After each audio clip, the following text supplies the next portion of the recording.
नमस्कार दोस्तों। पिछली कथा को आगे बढ़ाते हुए मृग रूपधारी किंदम मुनि और उनकी पत्नी की मृत्यु से पांडु को वैसा ही दुख हुआ जैसा किसी सगे संबंधी की मृत्यु से होता है। इस कारण उन्हें अपराध बोध और पछतावा हो रहा था। पांडु आतुर होकर मन ही मन कहने लगे, बड़े बड़े कुलीन भी अपने अंतःकरण को वश में न होने के कारण काम के फंदे में फंस जाते हैं और अपने ही हाथों अपनी दुर्गति करते हैं। मैंने सुना है धर्मात्मा शांतनु के पुत्र मेरे पिता विचित्र वीर भी काम वासना के कारण बचपन में ही मर गए थे। मैं उन्हीं का पुत्र हूँ। हाय हाय, मैं कुलीन और विचारशील हूँ, फिर भी मेरी बुद्धि नीच हो गई। अब मैं इस बंधन का त्याग करके मोक्ष का ही निश्चय करूंगा और महर्षि व्यास के समान अपना जीवन निर्वाह करूंगा। अब मैं निसंदेह घोर तपस्या करूंगा और एक एक वृक्ष के नीचे एक एक दिन अकेला ही रहूंगा और मौनी सन्यासी होकर इन आश्रमों में भिक्षा मांगूंगा। मेरा शरीर मिट्टी से लथपथ होगा और खंडर ही मेरा घर होगा। प्रिय और अप्रिय की भावना छोड़कर मैं शोक और हर्ष से ऊपर उठ जाऊंगा। निंदा और स्तुति मेरे लिए समान हो जाएगी। ना किसी की हंसी करूंगा, ना किसी के प्रति क्रोध करूंगा। मुंह सर्वदा प्रसन्न होगा और शरीर से सबका भला होगा और चर अचर किसी भी प्राणी को नहीं सताऊंगा। कभी खा लूंगा तो कभी उपवास करूंगा। लाभ और अलाभ में मेरी दृष्टि समान होगी।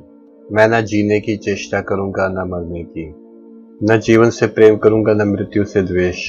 जीवित अवस्था में अपने भले के लिए जितने कर्म किए जाते हैं उन्हें मैं छोड़ दूंगा, क्योंकि वह सब काल से सीमित है।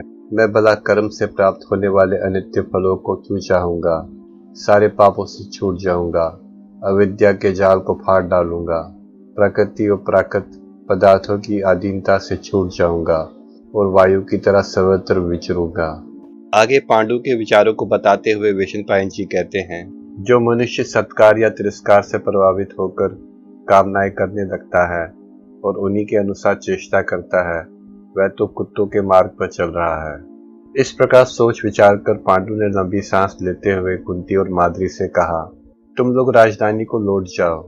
वहां हमारी माता विदुर, धृतराष्ट्र, दादी सत्यवती, भीष्म, राजपुरोहित, ब्राह्मण, महात्मा, सगे संबंधी, पूर्ववासी और मेरे आश्रित सबको प्रसन्न करके कहना कि पांडु ने संन्यास ले लिया है।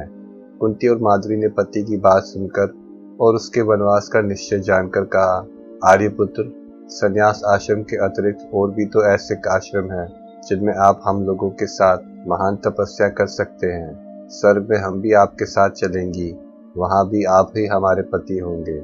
हम दोनों अपनी इंद्रियों को वश में करके कामजयी सुख को तिलांजलि देकर स्वर्ग में भी आपको प्राप्त करने के लिए आपके साथ महान तपस्या करेंगी। महाराज, यदि आप हमें छोड़ जाएंगे तो हम अवश्य अपने प्राण त्याग देंगी, इसमें कोई संदेह नहीं है। अपनी पत्नियों का दृढ़ निश्चय देखकर पांडु ने कहा, यदि तुम दोनों ने धर्म के अनुसार ऐसा ही करने का निश्चय किया है तो अच्छी बात है। मैं संन्यास न लेकर वानप्रस्थ आश्रम में ही रहूंगा। विषय सुख और कामोत्तेजक भोजन का परित्याग करके फल मूल खाऊंगा, बलकल पहनूंगा और घोर तपस्या करता हुआ इस महान वन में विचरूंगा। दोनों समय स्नान, संध्या और अग्निहोत्र करूंगा। मृग चर्म और जटा धारण करूंगा। गर्मी, ठंडक, आंधी सहूंगा। भूख प्यास का ध्यान नहीं रखूंगा और कठिन तपस्या से शरीर को सुखा डालूंगा। एकांत में रहकर परमात्मा का चिंतन करूंगा। कुछ भी कच्चा पक्का खा लूंगा। फल, मूल, जल और वाणी से पितरों तथा देवताओं को संतुष्ट कर दूंगा। महात्माओं के दर्शन करूंगा। किसी वनवासी का अप्रिय नहीं करूंगा। इस प्रकार मैं वानप्रस्थ आश्रम की कठोर से कठोर विधियों का मृत्यु पर्यंत पालन करूंगा। वैशंपायन जी कहते हैं, अपनी पत्नियों से इस प्रकार कहकर पांडु ने चूड़ामणि, हार, बाजूबंद, कुंडल और बहुमूल्य वस्त्र एवं स्त्रियों के अच्छे अच्छे गहने उतार कर ब्राह्मणों को दे दिए और बोले, ब्राह्मणों, आप लोग हस्तिनापुर में जाकर कह दे कि पांडु अर्थ, काम और विषय सुख छोड़कर अपनी पत्नियों के साथ वनवासी हो गए हैं। उनकी करुणा देने वाली वाणी को सुनकर सभी सेवकों के नेत्रों से गरम गरम आंसू बहने लगे। वह सारा दिन लेकर बड़े कष्ट से हस्तिनापुर आए और पांडु की अनुपस्थिति में राजकाज करने वाले धृतराष्ट्र को सब दे दिया तथा सारा समाचार सुनाया। अपने भाई का समाचार सुनकर धृतराष्ट्र को बड़ा दुख हुआ। उन्हें सोने, बैठने और खाने पीने में कहीं भी रुचि नहीं रही। वे अपने भाई की चिंता में ही मगन रहने लगे। उधर पांडु अपनी पत्नियों के साथ एक से दूसरे पर्वत पर होते हुए गंधमादन पर्वत पर पहुंचे। वह केवल कंदमूल फल खाकर ही रहते थे। विष्णु पायन जी कहते हैं, महाराज उस समय महाभूत सिद्ध महर्षिगण उनकी रक्षा करते थे।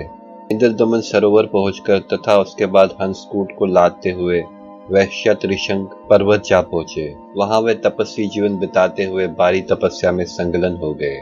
वीडियो अच्छा लगा है तो वीडियो को लाइक करें, शेयर करें। यदि आपने सब्सक्राइब नहीं किया है तो सब्सक्राइब करके ऑल पर घंटी दबाइए ताकि आप आने वाली वीडियोस की नोटिफिकेशन पाते रहें। ओम नमः शिवाय।